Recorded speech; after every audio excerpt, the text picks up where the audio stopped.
निवडणुकीच्या निमित्तानं त्याचबरोबर पंचायत समिती करारच्या निवडणुकीच्या संदर्भात आपल्या उंब्रज गटातील जिल्हा परिषदेचे सन्माननीय उमेदवार संग्रामसिंह जाधव, पंचायत समितीच्या उमेदवार सौ संगीताताई चव्हाण, तसेच तळवीड गणातील उमेदवार जयवंतराव लालासाहेब मोहिते यांच्या प्रचाराच्या निमित्त उपस्थित आपण सर्वजण व्यासपीठावर सगळीच मान्यवर आहेत. सर्वांची नामोल्लेख न करता सर्व सन्माननीय व्यासपीठ आणि व्यासपीठाच्या समोर उपस्थित असलेले आपण सर्व तितक्याच ताकदीचे तितक्याच तोलामोलाचे सर्व सुज्ञ मतदार बंधू भगिनी, उपस्थित सर्व पत्रकार, ग्रामस्थ, खर तर एका विशिष्ट परिस्थितीमध्ये आपण या ठिकाणी या निवडणुकीला सामोरे जातो. पार्श्वभूमी आपल्या सर्वांना माहित आहे. गेल्या 8-10 वर्षामध्ये या देशामध्ये खरं तर निवडणूक जिल्हा परिषद पंचायत समिती आहे. तुम्ही म्हणाल हा फार वरच सुरुवात करतोय, वरच बोलतोय, परंतु त्या ठिकाणी पार्श्वभूमी आपल्या सर्वांना सांगणं गरजेचं आहे. या महाराष्ट्रामध्ये आणि देशामध्ये खोटं बोल पण रेटून बोल, आश्वासनं द्या, पाहिजे ती आश्वासनं द्या, त्याची पूर्तता होती का नाही हे न बघता प्रचंड प्रमाणात आश्वासनं दिली गेली आणि या महाराष्ट्रात आणि देशामध्ये का विशिष्ट विचारसरणीचं सरकार आलं. तर आणि ग्रामीण भागामध्ये आपण राहतो. तुम्ही कुणी कधी 1 लाख 1.5 लाख रुपये आम्हाला द्या म्हणून कुणी मागणी केलेली होती का? परंतु प्रत्येकाच्या खात्यावर त्या ठिकाणी आम्हाला तुम्हाला आश्वासन दिलं गेलं की 1.5 लाख रुपये तुमच्या खात्यावर जमा होतील. ते जमा झाले का? नाही झाले. नोटाबंदी केली गेली.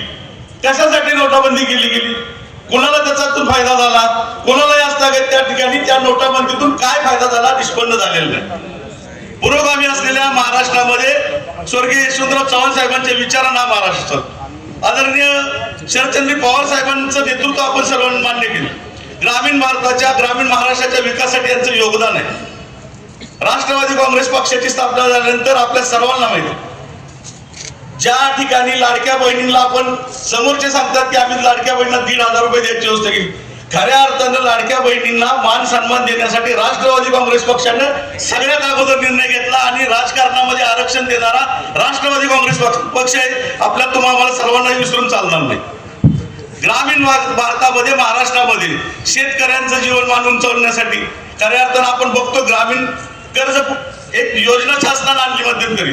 किती जणांना कर्ज माफी झाली माहित नाही, परंतु आपल्या शरदचंद्र पवार साहेबांनी ज्यावेळी कर्जमाफीची घोषणा केली ती महाराष्ट्राच्या देशातील, या महाराष्ट्राच्या देशाच्या इतिहासातील सर्वात मोठी 70,000 कोटींची प्रचंड प्रमाणात त्या ठिकाणी कर्जमाफी केली आणि आपल्या सर्व शेतकरी बांधवांना दिलासा देण्याचं काम केलं.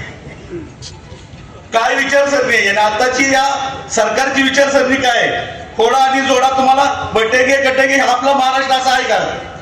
जाती जातीमध्ये भेदभाव न मानणारा, आपण सर्वजण एकमेकांच्या सर्व सुखदुःखामध्ये सामील होणारी मंडळी, शिवशाहू फुले आंबेडकरांचा विचार जपणारी मंडळी. आपण आपल्या गावातील आपल्या सुखदुःखाला, अडचणीला आपल्याला समोर कोण येतं, आपल्याला जवळ धावून कोण येतं? आपल्या जातीचा, धर्माचा विचार न करता आपले सर्वजण एकत्र येतात आणि या ठिकाणी याच महाराष्ट्रातलं हे पुरोगामी वातावरण बिघडवायचे काम ही मंडळी करते.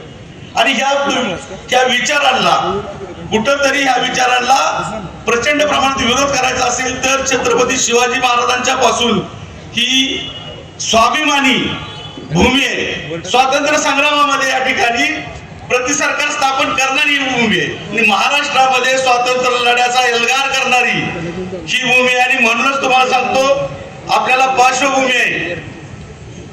मागच्या विधानसभेच्या निवडणुकीमध्ये काय झालं, ईव्हीएमचं काय आपण सर्वांना माहिती आहे. खोटं काय आज तागायत अनेक सन्माननीय राहुल गांधी त्याविषयी उपस्थित केलेल्या प्रश्नांची उत्तर त्या ठिकाणी त्यांना देता आलेली नाहीत. सन्माननीय मनमोहन सिंग त्या ठिकाणी प्रश्न विचारची उत्तर ते देत नाहीत. देशाच्या आतापर्यंतच्या राजकारणामध्ये असे कोणती पंतप्रधान भेटले की लोकांच्या प्रश्नाला सामोरच जात नाही. अशा परिस्थितीमध्ये आपण आपल्या पक्षाची वाटचाल, आपल्या पक्षाची विचारधारणा सोडून चालणार नाहीये. आणि ह्या विचारधारेशी एकनिष्ठ असलेले तुम्हाला सर्वांचं नेतृत्व या महाराष्ट्राचे माजी सहकार तथा पणन मंत्री सन्माननीय बाळासाहेब पाटील यांचे हात बळकट करण्यासाठी, यशवंत विचार जपण्यासाठी आपल्या सर्वांना तुतारी वाजवणारा माणूस या चिन्हासमोर बटन दाबून आपल्या सर्व उमेदवारांना त्या ठिकाणी सुरुवात त्या ठिकाणी कराड नगरी पासून त्या ठिकाणी झाली. आमचे मित्र या ठिकाणी पोपटराव साळुंखे त्या ठिकाणी बसलेले आहेत. कराडचा विचार हा महाराष्ट्रामध्ये संपूर्ण महाराष्ट्राला दिशा देणारा, दिशादर्शक ठरतो. आणि त्याच पार्श्वभूमीवर जिल्हा परिषद महाराष्ट्रामध्ये सातारा जिल्हा परिषदेवर आपले सन्माननीय सदस्य निवडून जाण्यासाठी तुम्हा सर्वांची जबाबदारी आहे. यशवंत विचार बळकट करायचा आहे, तुमचा आमचा पुरोगामी विचार बळकट करायचा आहे. आणि ह्या विचारासाठी या ठिकाणी तिन्ही उमेदवार आपले त्या ठिकाणी अतिशय विचारानं बांधील राहणारे, सुशिक्षित विचारानं काम करणारे. आपल्याला आपल्या या पाठीमागच्या काळामध्ये आंबेराव मामांच्या कामाची पद्धती आपल्याला देखील माहित आहे. संग्रामसिंह त्याच पद्धतीने काम करतील अशी आपल्याला खात्री देतो. दुसरे पंचायत समितीच्या आमच्या संगीताताई आहेत, ग्रामपंचायतमध्ये त्यांनी चांगल्या पद्धतीचं काम केलेलं आहे. त्यांच्याही कुटुंबाला सामाजिक कार्यात चांगला वारसा आहे. आणि तिसरे आमचे जयवंतराव नाना तर अतिशय धाडस्यानं त्यांनी तळवीड ग्रामपंचायतीचं नंदनवन केलं.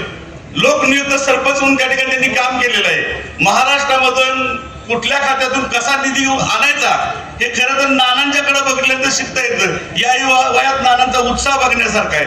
आपले तिन्ही उमेदवार पुन्हा एकदा मी त्या निमित्तानं आपल्याला सांगतो, आपले तिन्ही उमेदवार कामाचे आहेत, काम करणार आहेत. मी पुन्हा एकदा आपल्या सर्वांना त्या निमित्ताने विनंती करतो, येत्या 7 तारखेला तुतारी वाजवणारा माणूस चिन्हासमोर बटन दाबून आपण सर्वांनी या तिन्ही उमेदवारांना निवडून देऊन सन्मान्य बाळासाहेब पाटील यांचे हात बळकट करावे एवढीच या ठिकाणी विनंती करतो आणि थांबतो. जय हिंद, जय महाराष्ट्र, जय राष्ट्रवादी.